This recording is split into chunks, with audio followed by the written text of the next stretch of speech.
Notre invité ce matin, c'est Vincent De Wolf, bourgmestre d'Etterbeek. Bonjour Vincent De Wolf, Bonjour. membre du mouvement réformateur. Un dramatique féminicide sur votre commune. On l'a découvert mardi après-midi. Une jeune femme qui s'appelle Éléonore, visiblement égorgée par son compagnon. L'auteur était bien connu des services de police. Il avait fait de la prison. Ça veut dire qu'on aurait pu éviter ce drame ou pas ? Donc, deux choses. Donc, tout d'abord, cette affaire est effectivement en cours. Il y a évidemment une instruction, c'est hyper dramatique. Vous savez qu'on est tenu à un secret complet de l'instruction. Moi, j'ai pas des éléments antérieurs. J'ai lu dans la capitale là, que la personne qui est présumée aurait des antécédents. Honnêtement, je n'en sais absolument rien. Il est Donc, recherché, le parquet ne donne pas beaucoup plus d'informations, il garde le silence pour l'instant. voilà. Donc, répondre à votre question, matériellement, je ne sais pas le faire et je saurais le faire que je ne peux pas le faire. Donc, voilà. Il y a le secret de l'instruction évidemment en cours, il s'impose à vous aussi. Ça pose quand même malgré tout la question des violences conjugales, au-delà de ce fait précis, dramatique. Est-ce que les services de police, d'une manière générale, ont les moyens légaux, mais aussi les méthodes appropriées, les outils, y compris psychologiques, pour déceler ce genre de situation et intervenir de manière préventive, ou est-ce que ça reste difficile ? Alors, je pense, bon, c'est toujours un drame, ça peut se passer dans tous les milieux. Je dirais que ça augmente quand même statistiquement, c'est très inquiétant.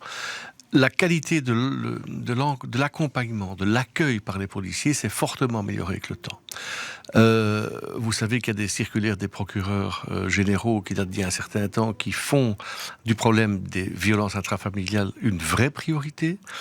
Il y a maintenant des règles qui font que lorsque certaines conditions sont réunies de dangerosité, par exemple un couple qui se dispute, des plaintes qui ont été déposées, une séparation qui est en cours et certains types de faits, il y a une obligation de prévenir le parquet. Le parquet doit traiter ça aussi de manière prioritaire. Donc, il y a aussi beaucoup plus d'humanité et d'accueil par rapport aux personnes concernées. On y est plus sensible qu'avant ? On y est beaucoup plus sensible qu'avant, très sincèrement. Alors, nous, par exemple, sur Etterbeek, on participe au projet EVA qui a été lancé par la région bruxelloise. On va recevoir encore 25 000 € pour améliorer l'accueil. Ça, c'est un accueil à la fois matériel et psychologique.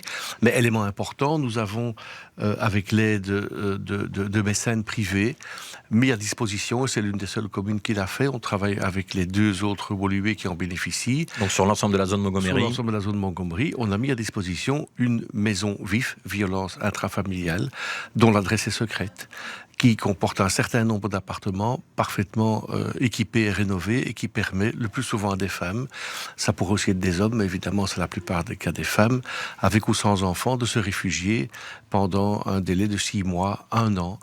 Et c'est avec tout un accompagnement psychologique et médical autour. Donc ça existe. Le conseil qu'on peut donner aux femmes, puisque vous avez rappelé, ce sont essentiellement les femmes qui sont victimes de violences, même si le cas inverse n'est pas impossible, mais il est plus rare. C'est vrai. Si on est dans ce genre de situation, le conseil, c'est toujours d'essayer d'alerter, y compris les services de police. Pas de le garder pour soi. Absolument, ça c'est absolument certain, et il faut savoir aussi, et c'est le cas dans notre zone, c'est le cas ailleurs, il y a aussi donc le service d'aide aux victimes, avec des dames qui sont des psychologues, et qui sont très très bien formées, et qui sont magnifiques pour ce travail. Donc ne gardez pas le silence, essayez d'obtenir de l'aide, même si c'est une démarche difficile.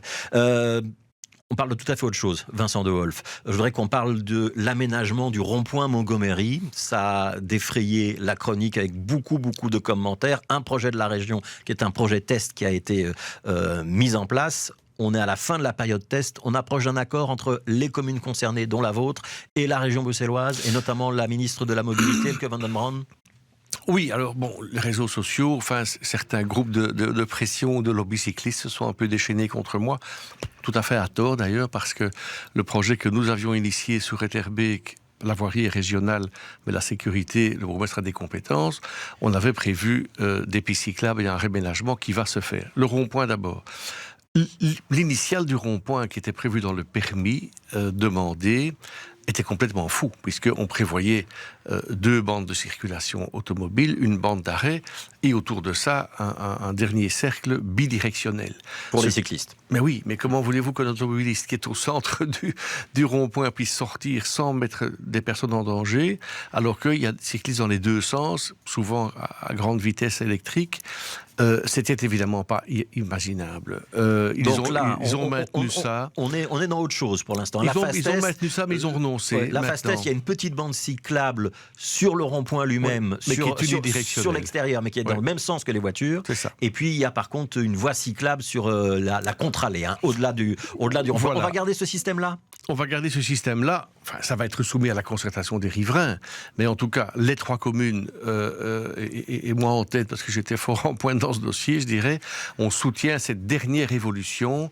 On avait été à 3 à dire on ne pourra pas accepter un système accidentogène d'une bidirectionnelle en cercle autour du rond-point. Donc ça veut dire que la configuration actuelle du rond-point va probablement devenir la définitive, moyennant, j'imagine, quelques aménagements, et on garde 3 bandes pour les voitures. Oui, mais on va bien sécuriser l'ensemble, parce que, par exemple, les voitures qui rentrent dans le rond-point auront un élargissement de voirie pour pouvoir attendre et rentrer. Donc, vraiment, les plans que j'ai vus... On va essayer d'éviter le phénomène goulot d'étranglement à l'entrée du rond-point Montgomery. C'est ça. Donc je pense que une entrée un peu plus évasée. Voilà, à chacune des entrées. Alors ça, c'est pour le rond-point Montgomery. Je voudrais qu'on parle de l'avenue de Tervuren, parce que là aussi, il y avait un projet de piste bidirectionnelle sur lequel vous avez toujours dit que vous n'étiez pas d'accord. Est-ce que là aussi, on approche d'un accord? Est-ce qu'on va avoir, dans les années à venir, une nouvelle avenue de Tervuren avec une place bien délimitée pour les cyclistes, parce qu'ils sont de plus en plus nombreux, malgré tout, ces cyclistes, et est-ce qu'on va assurer leur sécurité? Donc, j'avais défrayé la chronique il y a maintenant 1 an en imposant de force 2 pistes cyclables unidirectionnelles, vu le nombre de cyclistes depuis le Covid, beaucoup d'enfants. C'est un axe vraiment prioritaire pour les cyclistes d'entrer dans Bruxelles. La bidirectionnelle, j'ai une étude française, j'ai l'organe de sécurité français qui est venu 8 jours sur Etterbeek. C'est pas possible. Vous mettez une bidirectionnelle au pied des immeubles qui ont des voitures qui sortent, que ce soit des immeubles à appartements ou des maisons de maître. Vous devez, comme un pigeon, tourner votre tête à gauche, à droite avec des vélos qui vont dans les 2 sens. Ça, c'est impossible. Donc ça, il y aura 2 pistes séparées pour les cyclistes, une de chaque côté, une dans chaque sens. On a vraiment un beau projet maintenant que l'on soutient.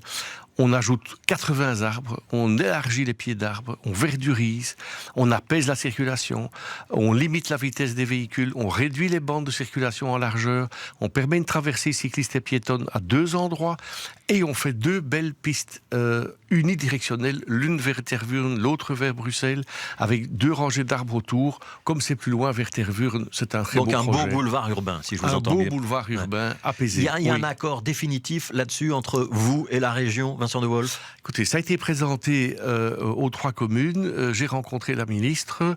On a donné, nous, notre promesse de soutien à ce projet-là, qui est en fait, excusez-moi, mais celui que nous avions introduit déjà en 2020. Répondez à ma question. Est-ce que tout le monde est d'accord? Est-ce que la ministre de la Mobilité a marqué son accord? La ministre a marqué son accord. Les communes ont marqué leur accord. Il y a du chipot avec certaines associations cyclistes, mais je pense que les cyclistes, les riverains, les commerçants, les habitants vont tous être ravis. Cette avenue. Les associations cyclistes, c'est notamment le GRAC, le groupe de recherche et d'action des cyclistes au quotidien, qui s'est exprimé dans la capitale et qui estime que la région a cédé à une forme de pression, voire de chantage de la part des communes, et que le point de départ du nouveau projet, ça reste la voiture. Vous leur répondez quoi? C'est tout à fait faux. C'est tout à fait faux, puisque on limite les bandes de circulation, on permet de traverser, la vitesse diminue et on crée 2 belles pistes cyclables séparées. Quand est-ce qu'on le voit, ce boulevard, ce nouveau boulevard? Ça dépend plus de moi. Donc le permis va être déposé en juin, a dit Madame Van den Brande. Donc les travaux se feront au mieux en 24, mais je pense que ce sera plutôt en 25. Donc pour 2025, la nouvelle toilette ou le nouvel habillage de l'avenue de Tervuren. Un instant sur votre budget communal, parce qu'on en parle beaucoup ces derniers mois ou ces dernières semaines dans toutes les communes de Bruxelles. Comment ça se passe chez vous? Est-ce qu'on augmente le précompte immobilier? Est-ce qu'on augmente les tarifs de stationnement? Comment vous faites? Alors, je suis la seule commune à avoir à la fois un budget en boni et à avoir à nouveau baisser les impôts IPP. On a travaillé énormément pour ça. L'impôt sur les personnes physiques. L'impôt sur les personnes physiques, pardon. Donc nous, on n'a jamais depuis 30 ans bougé. Est-ce que vous touchez au précompte immobilier? La moitié des communes sont en train de le faire. Absolument pas. Donc ce ne sera pas le cas. Depuis 30 ans, le précompte est resté identique. Est-ce que vous touchez au tarif de stationnement? Oui, donc on est obligé, j'ai voté au Parlement comme parlementaire bruxellois contre les augmentations de tarifs qui sont pour la plupart, à mon avis, excessives. Donc on a choisi le minimum des augmentations. On est légaliste, on doit respecter la loi. Par contre, au niveau de la carte riverain, on était un peu au-dessus du minimum. Par logique, on a aussi décidé de faire un geste envers les riverains en disant, au lieu de 25 €, vous payerez 15 €. Donc le paiement à l'heure ou à la minute augmente un petit peu, le paiement à l'année pour la carte riverain va diminuer. Oui, c'est ça. Un dernier mot, vous allez rencontrer des jeunes, juste en sortant de cette interview, si je suis bien informé. C'est le parcours des métiers, ça sert à quoi ? Vous êtes très bien informé. Donc moi je pense qu'il est très très important de faire une place à tout le monde. Il faut une place pour les cyclistes, pour les vélos, pour les piétons, mais il faut aussi une place pour les jeunes, les moins jeunes, les travailleurs et les retraités. Et donc, on a mis un programme de rencontres au point entre les jeunes et les métiers de la sécurité.